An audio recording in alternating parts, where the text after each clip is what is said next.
Halo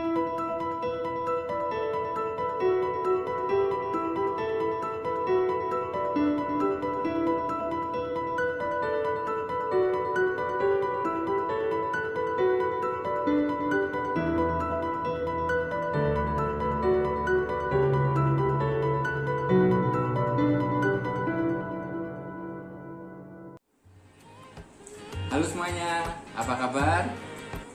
Selamat datang di If Channel, tempat dimana kita bisa saling berbagi baik pengalaman-pengalaman, tips dan triks, dan juga info-info seputar gagal ginjal, terutama hemodialisa atau HD.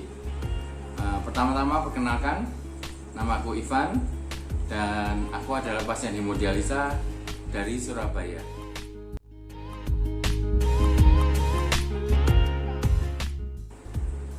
Sedikit bercerita tentang masa awal aku divonis gagal ginjal. Jadi pada waktu itu tahun 2002 dan aku masih berumur 22 tahun.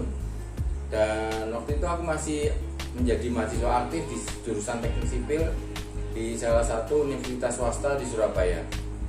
Jadi ketika itu aku mengalami keluhan-keluhan seperti badan bengkak, badan terasa lemas, dan juga rasa mual.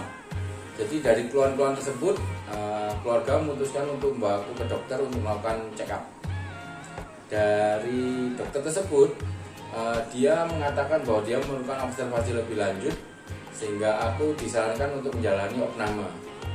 Jadi dibawalah aku opname ke salah satu rumah sakit di Surabaya, dan setelah menjalani beberapa hari opname, dokter tersebut mengatakan bahwa aku ada masalah gagal ginjal.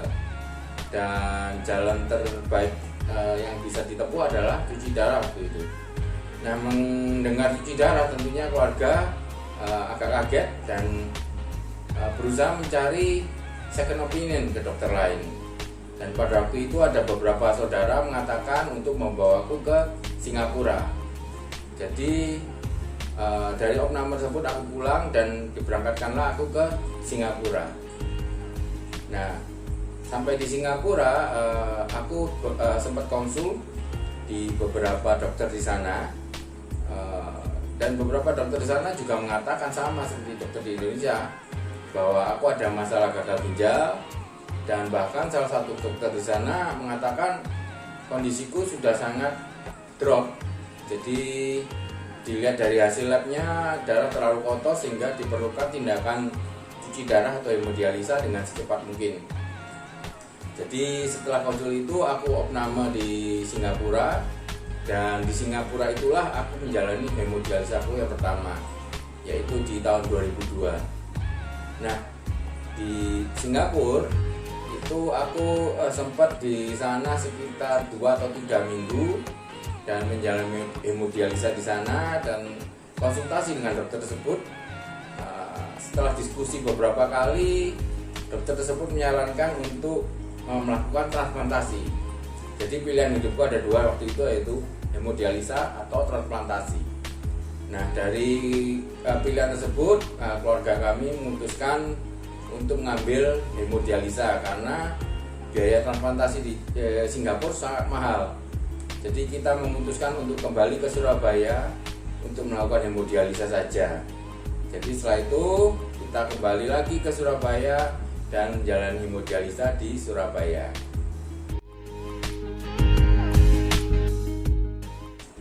Selama di Surabaya, aku menjalani hemodialisa di salah satu rumah sakit swasta di Surabaya.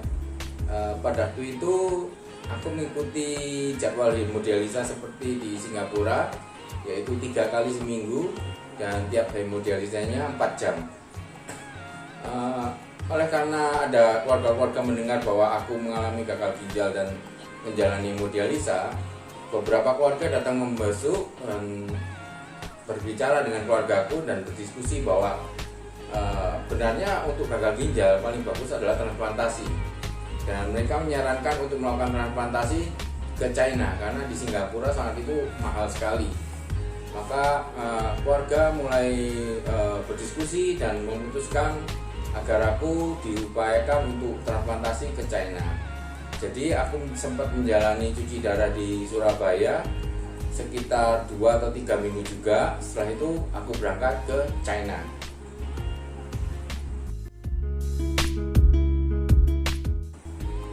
Nah, sesampainya di China, waktu itu di Guangzhou, aku sempat bertemu dengan beberapa dokter di sana dan melakukan konsultasi di sana. Dan beberapa dokter dan profesor tersebut mengatakan bahwa aku memang bisa melakukan transplantasi atau cangkok di sana, namun mereka membutuhkan waktu untuk mencarikan donor yang sesuai dengan kondisi tubuhku. Jadi mereka menyarankan untuk aku agar menjalani cuci darah dulu di sana, sementara mereka juga mencarikan donor yang sesuai dengan kondisi tubuhku. Jadi waktu itu aku sempat menjalani hemodialisa di China sekitar 2 bulan. Dan setiap hemodialisa itu aku lakukan 3 kali seminggu dan setiap HD sekitar 4 jam. Jadi sama dengan Singapura ya, jadi kita HD-nya 3 kali seminggu dan 4 jam tiap kali HD. Nah, setelah sekitar 2 bulan, salah satu dokter atau profesor tersebut memberi kabar bahwa mereka menemukan donor yang sesuai dengan kondisi tubuhku. Jadi mereka memanggil wargaku dan aku untuk membahas mengenai proses transplantasi ini. Nah, ketika mereka berdiskusi, mereka memberikan penjelasan mengenai kelebihan maupun kekurangan dari transplantasi. Nah, setelah penjelasan yang lumayan lama waktu itu, ternyata keluargaku memutuskan untuk menjalani hemodialisa dulu. Karena kalau tidak salah mengenai masalah antibodi yang terlalu tinggi sehingga mempersulit proses transplantasi waktu itu. Jadi keluarga aku memutuskan untuk aku menjalani hemodialisa dulu dengan harapan 5 atau 10 tahun lagi akan melakukan transplantasi atau entah bagaimana nantinya. Jadi sementara hemodialisa. Dan setelah 2 bulan di China, akhirnya aku kembali pulang ke Surabaya untuk melakukan hemodialisa kembali ke Surabaya.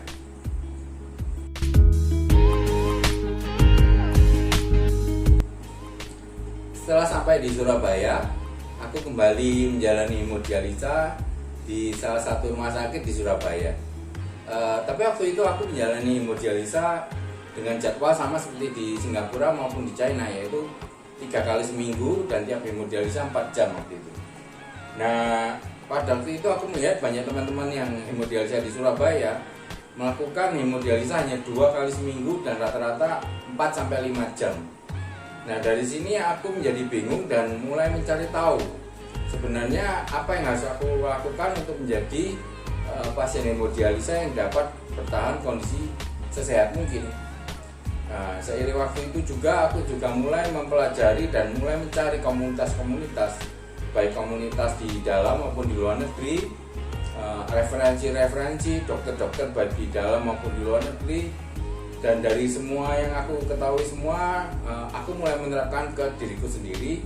Dan puji Tuhan, hingga saat ini aku masih bisa aktif sebagai pasien hemodialisa. Dan dengan pengalaman-pengalaman yang aku tahu selama ini, aku ingin membagi ke teman-teman untuk mengetahui bersama tentang mengenai hidup sebagai pasien hemodialisa.